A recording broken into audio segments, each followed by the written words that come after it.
Olá turma, tudo bem? Estamos aqui com o nosso famigerado, famoso, temido, aterrorizante positivo, né? Aquele computador que nós já comentamos com vocês a história aí na aula, tem todo tem toda uma história aí, né? Tem toda uma trajetória, né? Tem um lado técnico, tem um lado passional que envolve, né, essa parceria aqui entre eu e essa placa-mãe, que nós já rompemos e já desfizemos há um bom tempo, e vou apresentar essa máquina para vocês, né? Que conforme nós já estamos falando há um tempo, dependendo das possibilidades aqui, eu a levo para uma aula prática, só preciso combinar realmente porque de moto fica mais difícil, para que nós possamos de fato dar entrada nesse equipamento, fazermos na prática, né, uma ordem de serviço que receba essa máquina e que a gente analise tecnicamente as condições do equipamento. Obviamente, para não ficar feio, né, eu já dei uma limpada prévia aqui, né, e para que não fique numa condição assim muito ruim para filmar. Peço, né, a compreensão de vocês, é um vídeo extremamente caseiro, estou filmando com o celular, não vai ficar aquela coisa profissional, porque a ideia aqui simplesmente é gerar, né, uma alternativa para que a gente possa dar continuidade ao nosso trabalho. Então, vamos lá, deixa eu aproximar um pouquinho mais, lembrando, né, e sem aqui colocações pejorativas, né, mas trata-se de uma placa-mãe positivo, modelo POS PIBIT 75CX. O nome, né, o modelo dessa placa aqui, fabricada pelo Positivo, o nome é referente, obviamente, como toda placa-mãe, ao chipset que ela possui, né, o chipset B75 da Intel, que por sinal é um excelente chipset. Lembrando, né, nós já comentamos a respeito desse equipamento em nossas aulas, é uma placa-mãe compatível, né, com os modelos aí, aliás, segunda e terceira geração da Intel. No caso aqui, soquete LGA 1155, que está embaixo, obviamente, do cooler, né? Aqui eu também já relatei para vocês algumas características dessa placa-mãe. Vou atentar ao tempo de duração do vídeo e vou procurar, né, obviamente, ao invés de fazer um vídeo longo falando de toda a placa, vou procurar separar algumas partes em vídeos menores, né, atendendo aí a um anseio de conteúdo popular da web. Conteúdos mais curtos, né, obviamente com objetividade, porém, deixando claro que o nosso objetivo aqui não é gerar conteúdo, e sim informação que possa em algum momento formar conhecimento. Então essa é a nossa ideia. Então, aproximando um pouquinho, novamente aqui, ó, dando uma aproximada nas características, né, na identificação do modelo, tudo bem? Dando uma passeada aqui, fazendo sobrevoando, né, a placa-mãe aqui eu tenho, a parte de cima aqui eu tenho a fonte, né, características da fonte aqui. Faz tempo que eu não ligo esse computador, né, lembrando que a placa não está funcionando, mas se não me falha a memória, essa fonte de alimentação está ok. Descendo um pouquinho aqui, ó, para que a gente possa analisar algumas questões técnicas, a fonte apresenta assim considerável, né? Tá bem enferrujada aqui a parte de trás, uma fonte com chaveamento, né, para ajuste de voltagem, né, que está chaveada para 110, mas já apresenta assim bons pontos de ferrugem, né? Mas ela funciona. Subindo um pouquinho mais, aliás, continuando aqui, né, a parte traseira, né, dos conectores de entrada e saída, né, input, output panel. Tem aqui nessa placa-mãe saída VGA, DVI, HDMI, as portas USB, a entrada, né, conexão Ethernet para rede e os conectores multimídia. Tudo bem? Vamos lá. Tecnicamente aqui, ó, eu tenho, vamos lá, 4 slots de memória, né? Essa placa, quando adquirida, eu fui especificamente alguns detalhes dela, né?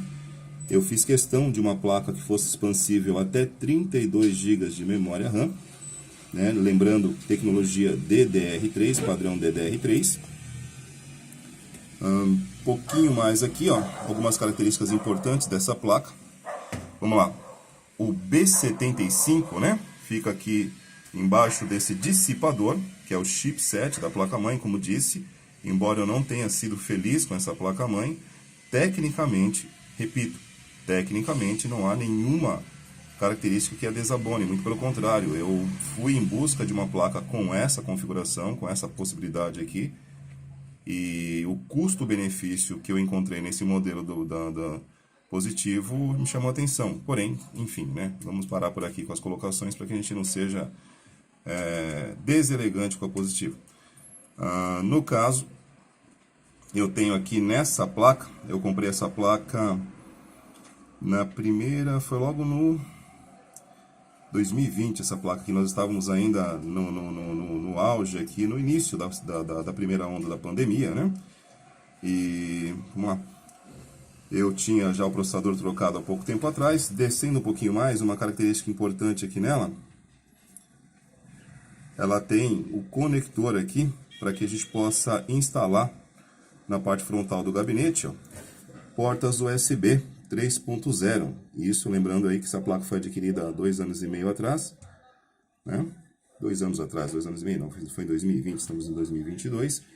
Então, foi uma característica nela também que me chamou a atenção, que era possível aqui instalar e implantar portas USB na geração aí, na 3.0. Tudo bem? Uma outra característica muito interessante dessa placa-mãe, que a princípio pode ser interessante, mas gera problema na hora de configurar, né? Deixa eu ver se consigo posicionar aqui. Vou pegar um apoio aqui, um material de apoio.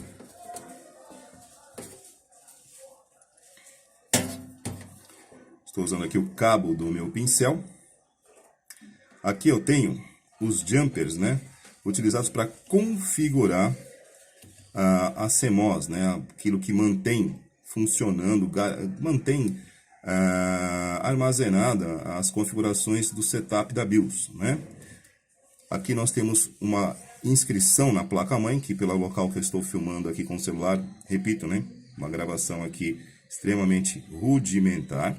Eu estou segurando com uma mão o celular e na outra eu estou segurando o pincel aqui para poder mostrar para vocês. Esse jumper, né, chama-se jumper, esses conectores aqui, eles fazem a passagem de corrente específica numa combinação de pares de pinos, né? E aí isso força uma específica configuração de funcionamento. Então, para que eu possa resetar, né, apagar as configurações da BIOS, eu preciso optar aqui por uma posição de pinos, né, do jumper. E eu tenho também aqui a possibilidade de colocar nas configurações padrões, tá?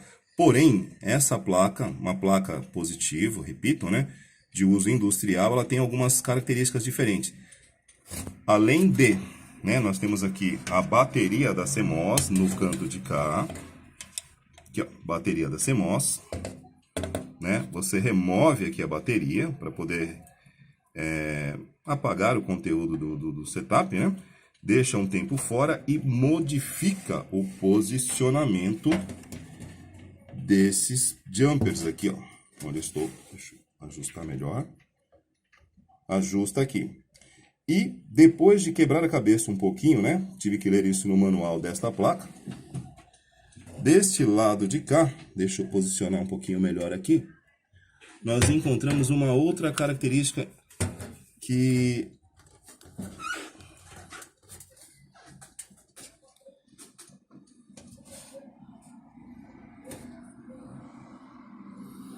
difícil conseguir filmar aqui, gente, desculpa. Pela posição aqui do local.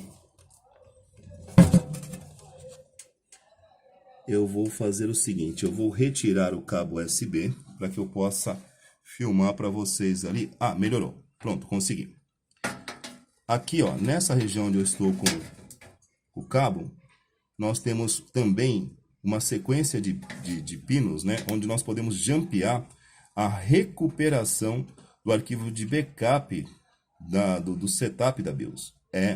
Essa placa, ela tinha esse recurso também, né, de guardar uma cópia, né, salva, um backup, né, uma cópia de segurança da configuração do setup da placa-mãe. Então, precisando restaurar as configurações padrões,